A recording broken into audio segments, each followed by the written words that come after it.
2024년 7월 21일 설교북입니다. 이번 설교의 배경이 예레미야 시대입니다.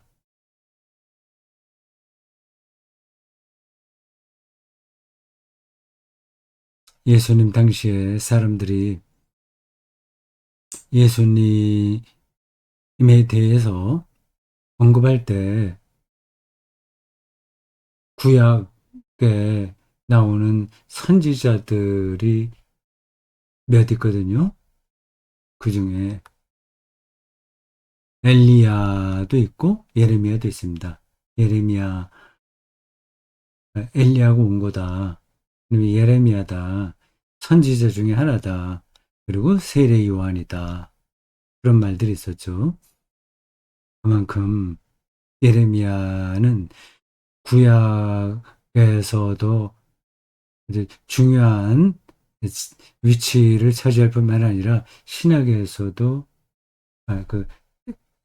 그 그리스도교 공동체에 시작할 때도 대단히 중요했습니다.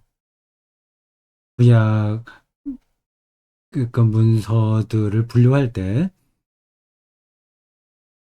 정기 예언서, 후기 예언서 그런 장르가 있잖아요. 그것에 대한 설명은 제가 하지 않겠습니다. 정기 예언서, 후기 예언서, 후기 예언서도 두 가지로 나눕니다. 대선지서, 후선지서. 대선지서는 3개고 후선지서는 12개요. 대선지서의 하나가 예레미야죠. 이사야, 예레미야, 에스겔입니다. 분량이 많아요. 세 선지서, 예언서라고도 합니다. 똑같은 얘기예요. 근데 지금은 다 선지자 이렇게 부릅니다. 대선지서 하나가 선지서 12권의 분량에 해당합니다. 그래서 대선지서라고 해서 특별히 수준이 높다 아니다 그렇게는 보기 힘들고 이 분량의 차원입니다. 예레미야도 분량이 상당히 많아요. 제가 지금 머릿속에 정확하지 않아서 성경을 한번 보겠습니다. 예레미야가 52장까지 있습니다. 상당히 길죠? 52장이요.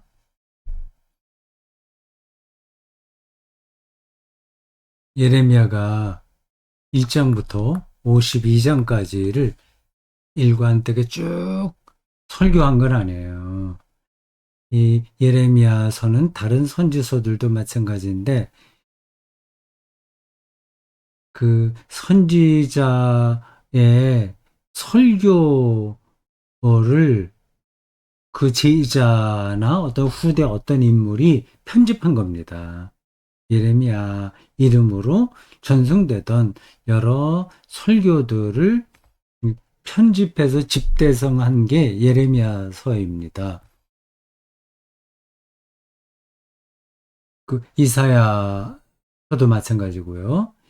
그러니까 예레미야서 1장부터 52장까지를 차례대로 꼭 한 건 아니에요. 어떤 게 나중에 설교한 게 또 앞으로 들어갈 수도 있고 앞에 있는 게 뒤로 갈 수도 있고 합니다.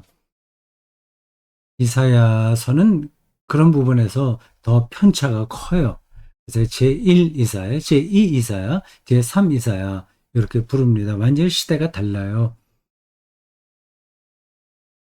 이제 그러니까 이사야는 한 사람의 설교가 아니라 최소한도 세 사람의 설교입니다. 예레미야는 한 사람이라고 할 수 있습니다. 근데 상당히 길죠. 52장까지 있습니다. 근데 그가 오랫동안 설교했기 때문에 그렇습니다. 그의 일대기를 영화로 만들어도 이제 볼만할 겁니다. 어, 그가 다른 선지자들하고 어떻게 투쟁했는지, 그리고 자기 의 민족인 그 유대가 어떻게 몰락하는지에 대해서 예, 예레미야가 어떤 태도를 취했는지 뭐 등등 그런 것들이 대단히 드라마틱해요. 그러니까 예레미야서를 자세하게 읽어보면 그런 것들이 잘 보입니다.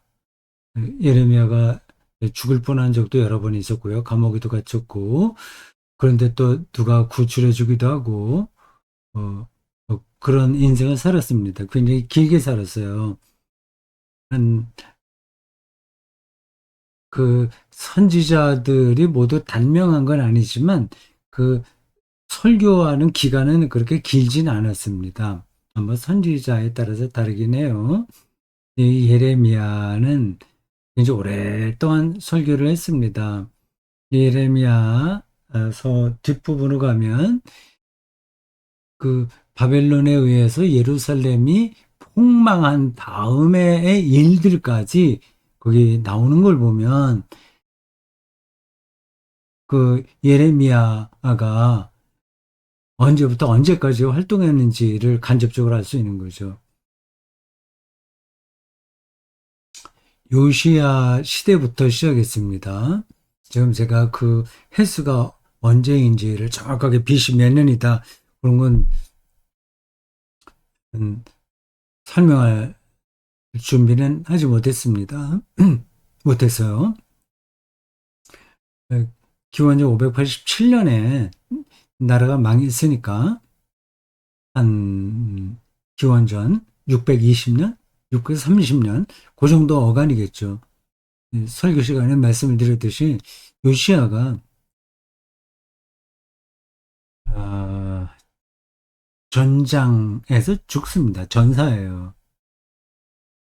왕들이 직접 그 전장에 나가는 일이 그렇게 흔한 건 아닌데 요시아가 왜 나가는지를 모르겠습니다. 그리고 그가 어떤 이유로 거기까지 나가는지 모르겠어요. 그 간단하게 말씀드리면 그래요. 그 이집트 군이 그, 그, 그 북아프리카에 있는 이집트예요. 이 고대 문명 발생지의 하나죠. 메소포타미아 문명, 이집트 문명.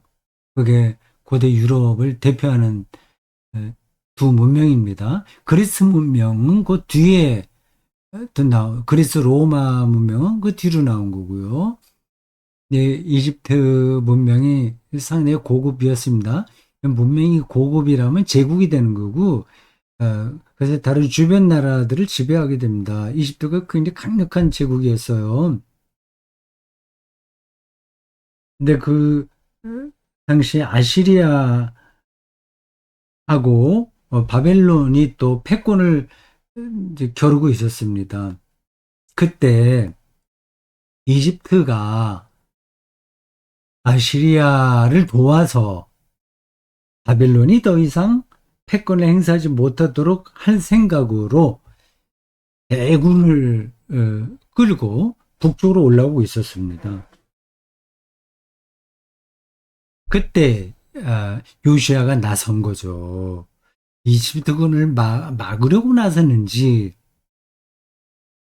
아니면 그 패권 경쟁이 심할 때 그 와중에 그 가나안의 그 북쪽 지역 지난날 북이스라엘 영토 거기를 좀 회복하기 위해서 이집트 장군과 협상하려고 나갔는지는 잘 모르겠습니다. 근데 열왕기 하에 그 이야기가 나오죠. 그것만 본다면 이집트 그 이름 제가 기억하지 못하겠어요. 그 맞을 겁니다. 이집트군이에요. 바벨론하고 직접 싸우지는 않았죠. 그 아시리아, 바벨론이 패권을 겨루고 있을 때 이집트군이 오히려 옛날부터 있었던 아시리아를 돕기 위해서 올라오고 있었습니다. 그때 이제 요시아가 나선 거거든요. 내가 별로 역사적 배경을 이렇게 길게 설명하지 않아도 되는데 말하다 보니까 길어졌습니다. 음, 그 선지자들이 골방에 앉아서 하나님의 말씀을 받아 적은 게 아니라 역사의 현장에서 활동했다는 사실을 제가 말씀드리려고 너무 자세하게 그 당시 상황을 말씀드리는 거예요. 요시아가 어떤 정책적인 판단이었는지 모르지만 이집트 군이 북쪽으로 올라올 때 그 자리에 갔습니다. 그러다가 네, 이집트 어, 군이 그 장군이 이집트 파라오가 직접 올라왔나요? 그것까지는 제가 잘 모르겠습니다. 왜 나를 막냐? 그 신갱이를 벌이다가 요시아를 죽입니다. 요시아가 죽어요. 그게 요시아가 그 남유다의 마지막 희망이었습니다. 근데 개혁적인 왕이었고 율법 두루마리를 새로 찾아서 그 유대교 신앙을 회복시키려고 노력을 했고 뭐 그 말은 곧 나라를 정의롭게 다스리려고 했다는 뜻입니다. 죽었어요. 몇 살에 죽었는지는 뭐 역사에는 나오는데 제가 지금 기억에는 없어요. 한 30대 초반에 죽었나?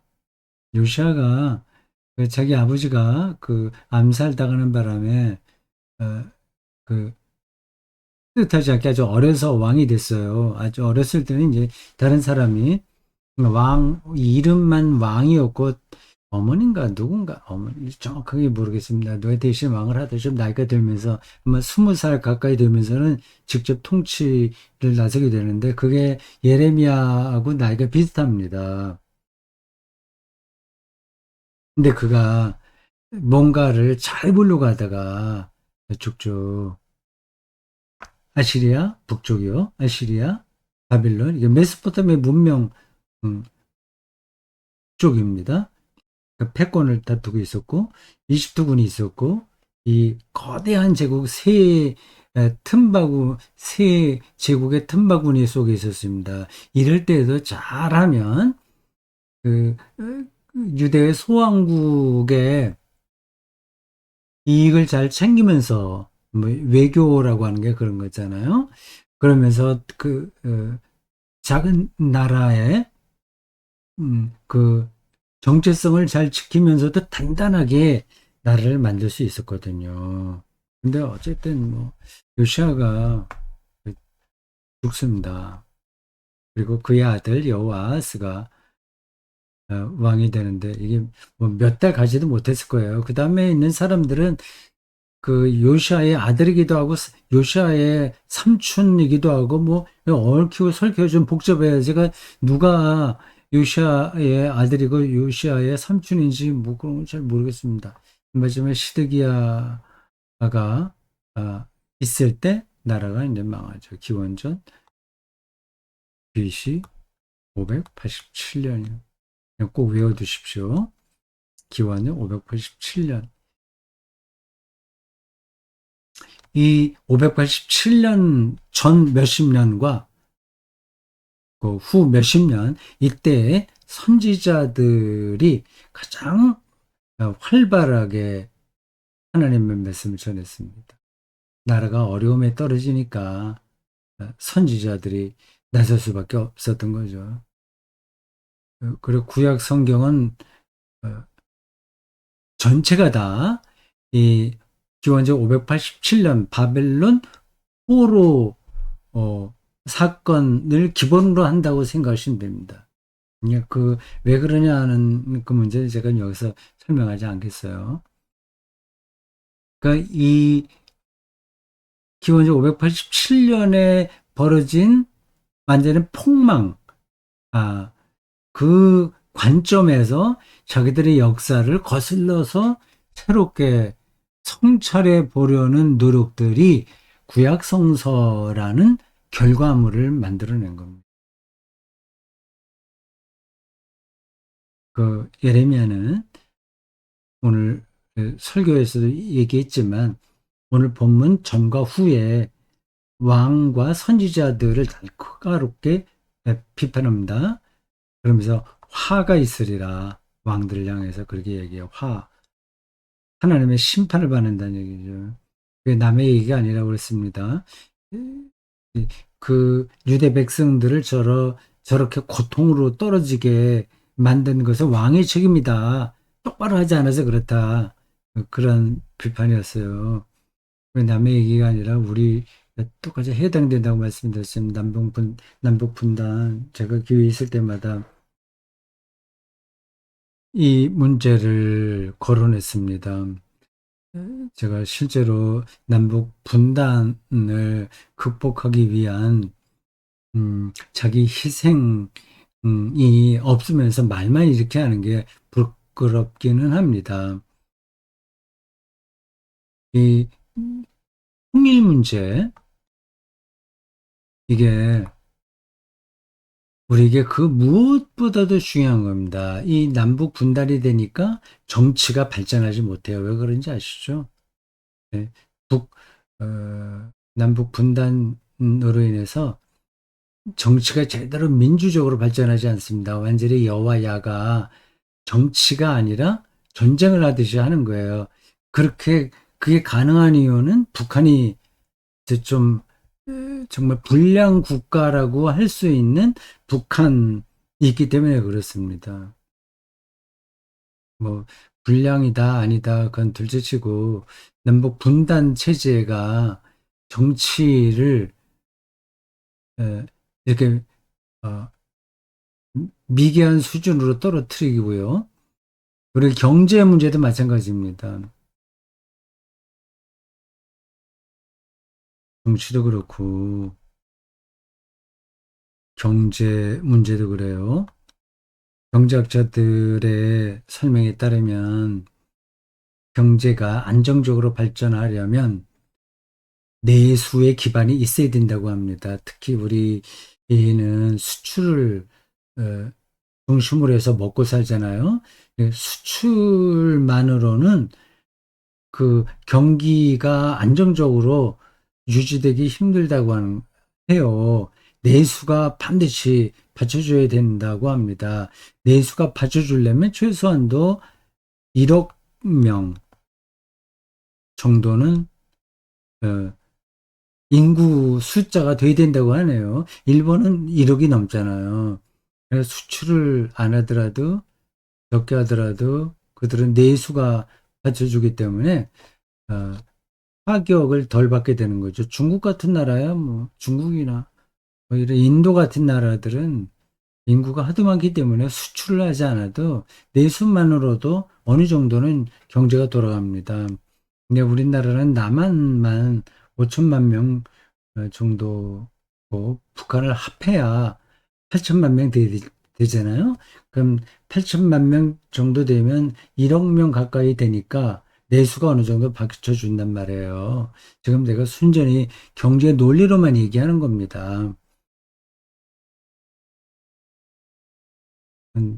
저는 뭐 나라가 그렇게 크게 되는 거를 무조건 바람직하다고 생각하지 않긴 해요.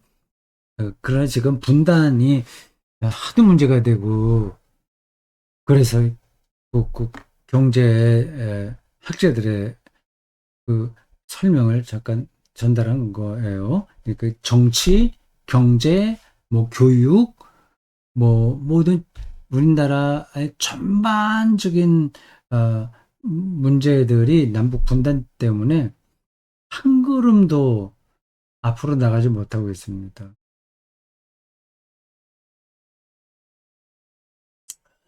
저는 노무현 대통령이 한 말을 옳다고 생각합니다.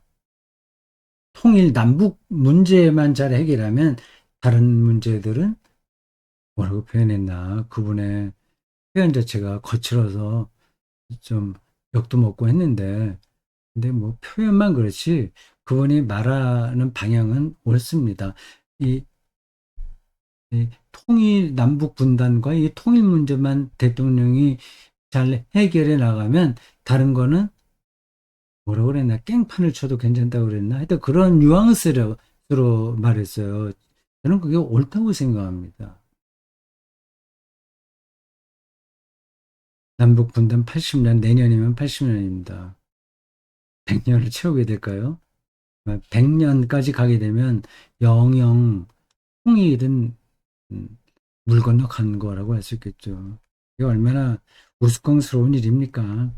우리가 2차 세계대전 전범 국가도 아닌데 그 다른 나라에 의해서 이게 분단이 돼 버린 거잖아요.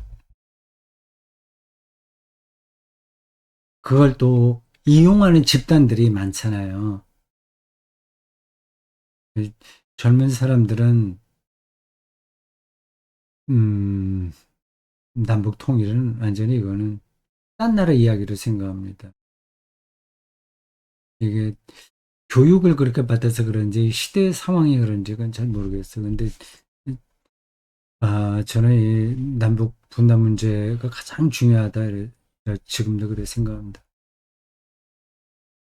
선지자 영성이란 선지자 영성? 영성이라고 표현했는지 어떤지 모르겠지만 뭘 얘기를 했어요.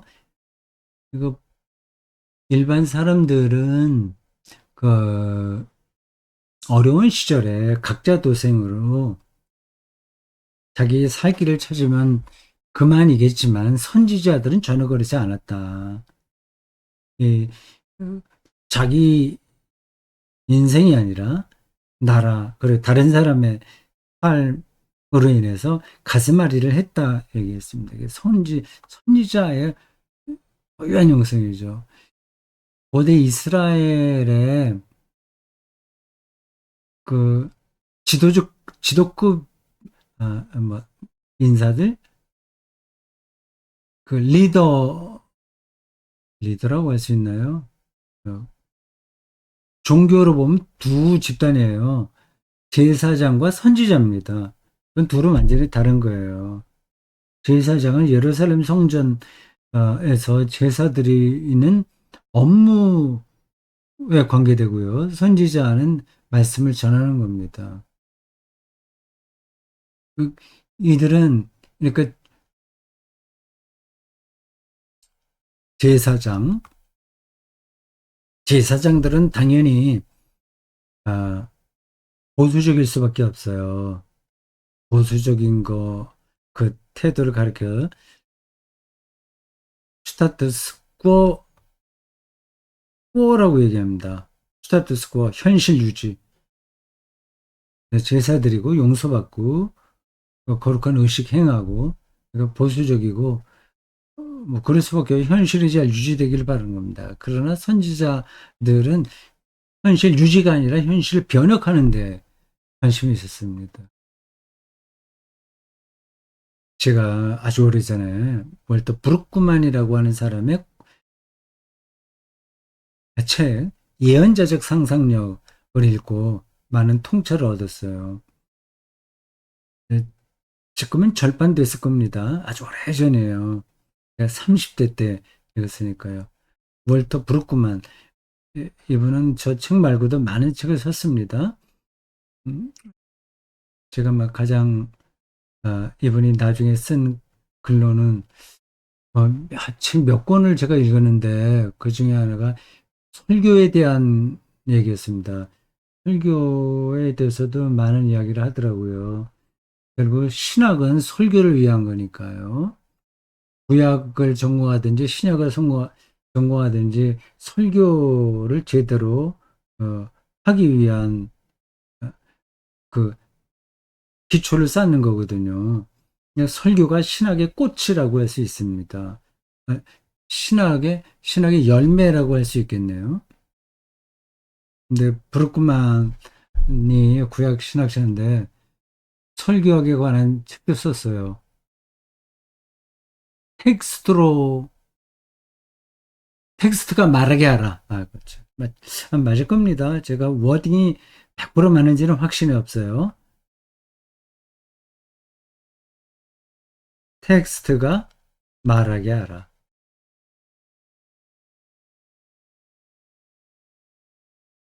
이런 제목의 책입니다. 텍스트가 말하게 하라. 이 월터 브루크만이 본 그 설교의 본질인 거죠. 음, 정말 중요한 관점입니다. 텍스트에 집중해야 되는 거죠. 근데 그게 말이 그렇지 쉽습니까? 텍스트가 말하게 하라라는 그 어, 문장이 가리키는 음, 것을 경험하려면 일단 텍스트 세계 안으로 들어가야 됩니다. 제가 오늘 예레미야 서를 중심으로 설교를 하면서 요시아 그 당시 상황 그리고 이 예레미야의 영성 두루두루 그런 걸 많이 얘기하잖아요.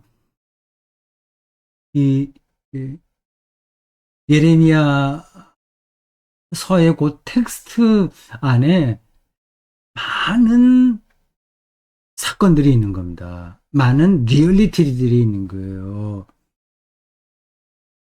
일단 그거가 보여야 음, 현대 예배 드리는 사람들에게 제대로 어떤 것을 전할 수 있지 않겠습니까? 근데 텍스트가 말하게 하는 설교를 저는 그렇게 많이 접하지 못했습니다. 물론 있죠. 제가 뭐 모든 설교자들이 엉뚱한 얘기를 한다는 게 아닙니다. 대, 대중적인 설교자들은 대개 텍스트가 아니라 자기가 하고 싶은 얘기를 하는 거예요. 오히려 텍스트가 아니라 어, 사람들의 호기심 혹은 종교적 갈망, 종교적 갈망이 있잖아요. 뭐 잘 먹고 잘 사는 거예요. 속된 편으로 해서 복 받는 거예요. 그리고 도덕적인 인간이 되는 거고요. 다른 사람에게 존경받을 만한 일을 하는 거고요. 또 조금 더 좋은 쪽으로 얘기하면 뭐 선교 지향적 선교 뭐 이제 3세에 가서 어떻게 하고 교회가 부흥하고 선교 전도 선교 이런 것들을 이야기합니다. 그게 그럴듯해 보이잖아요. 그리고 우리가 자극도 돼 있고요. 근데 그거는 텍스트가 말하는 게 아닙니다. 물론 텍스트 중에는 저런 이야기를 할 때가 있긴 있죠. 그러나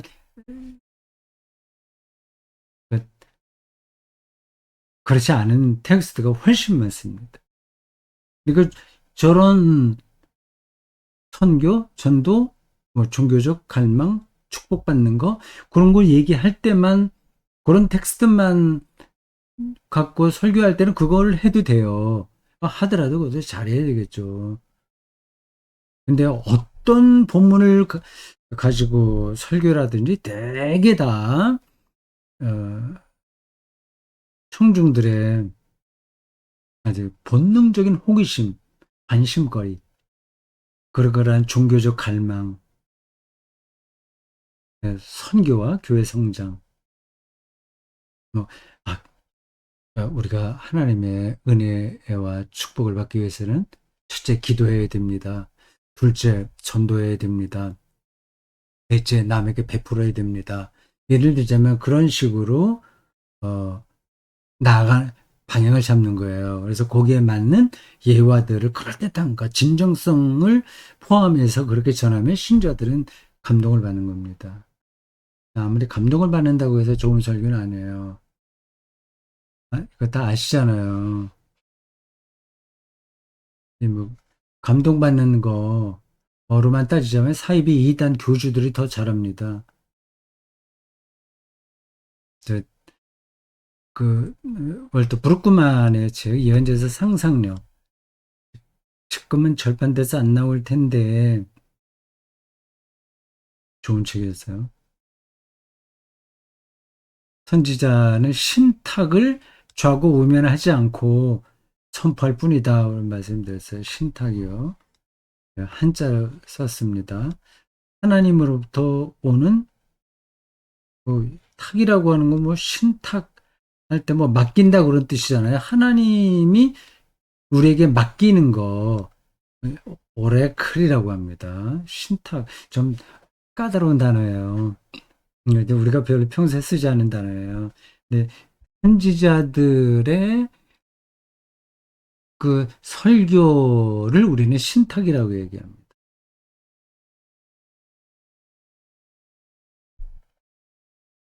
근데 오늘 예레미야 서에 나와 있는 몇몇 구절을 제가 읽은 중에도 나오지만 그 선지자들 중에서 거짓 신탁을 전하는 사람들이 제법 많았습니다. 거기 나오죠. 굉장히 리얼하게 표현되더라고요. 내가 꿈을 꾸었다, 내가 꿈을 꾸었다. 그런 얘기 한다는 거예요, 선지자들이. 예, 거짓 선지자들이죠. 그러면 청중들은 뭔가 저 선지자가 있어 보이잖아요. 제가 꿈을 꿨는데 뭐 어떤 게 있었다 이 얘기하는 거란 말입니다. 지금도 많은 사람들이 그럴 거래 많은 아주 그런 그렇게 그런 방식으로 설교하는 사람들이 있을 거예요. 뭐더 노골적으로 내가 계시받았다 하나님 뜻이 뭐 어떻다 이런 그런 식으로 말입니다. 신탁 이게 옳은지 그른지는 역사를 통해서 검증받아야 됩니다. 야외 시드케누 야외 our righteousness our righteousness 우리의 의로움 야외 시드케누 요거 저도 외워둬야 되겠습니다. 네. 유레카를 내가 느꼈다고 그랬어요. 유레카 아시죠? 뭐, 그 금면류관인가 뭔가의 부피를 예, 계산해 내라라고 하는 왕의 명령을 받고 그 철학자인가 수학자 누구예요? 내 이름 깜빡하는데 곰곰이 고민하다가 목욕탕에 들어가서 자기가 물속에 들어가니까 목욕탕 물이 조금 올라간단 말이야. 그걸 알고 금관을 물에 넣으면 떠오르는 물 수면이 조금 올라오는 그걸 이제 계산해내면 되겠다. 그래서 유레카 깨달았다. 이제 그렇게 하는 거 아니겠습니까? 그러니까 메시아는 메시아의 이름을 야훼 시두케노 야훼가 여호와가 우리의 의로움이다. 아, 요거만 갖고도 설교 한 편을 따로 할 수 있겠죠. 여기까지는 예레미야 이야기였습니다. 메시아를 대망하는 거예요. 근데 우리 그리스도인들은 예수가 바로 그 메시아라고 얘기하는 거 아니겠어요? 시드케는 우리의 의로움이 예수님에게서 완성됐다고 믿는 겁니다. 친이론이에요. 그,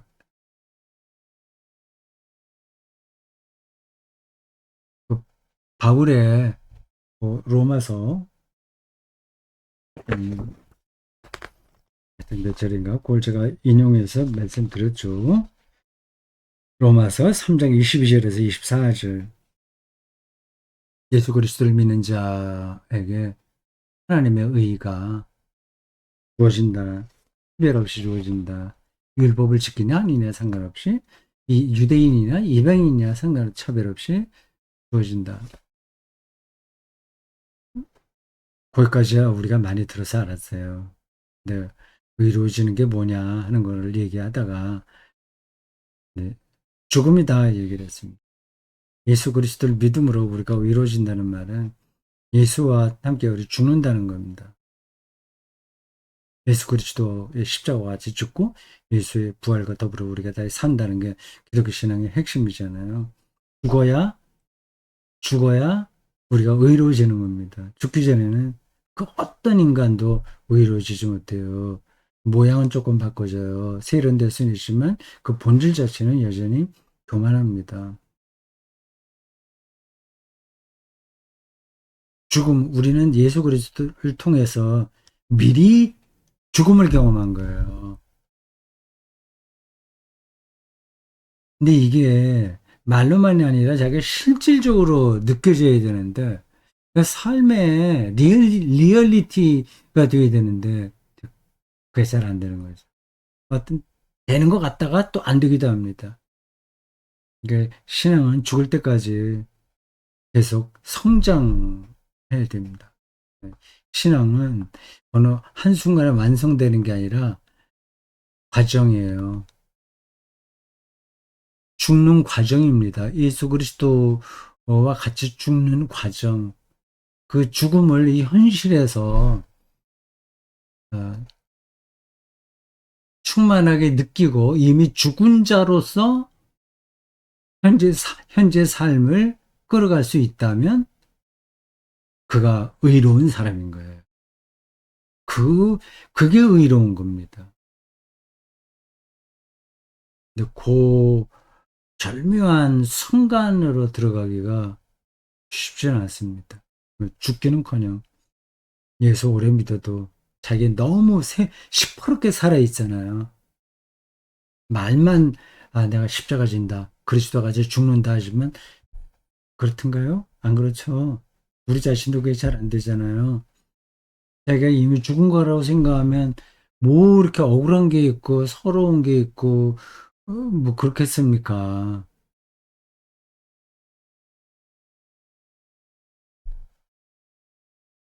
자, 오늘 설교는 다른 사람이 아니라 저 자신을 향한 것이기도 합니다. 예수 그리스도와 함께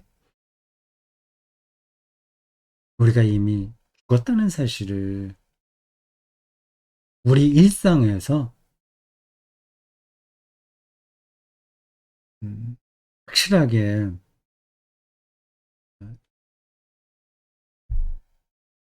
붙드는 그런 우리 신앙생활 것이 필요한 것 같습니다. 그쪽으로 가봅시다. 수고했습니다.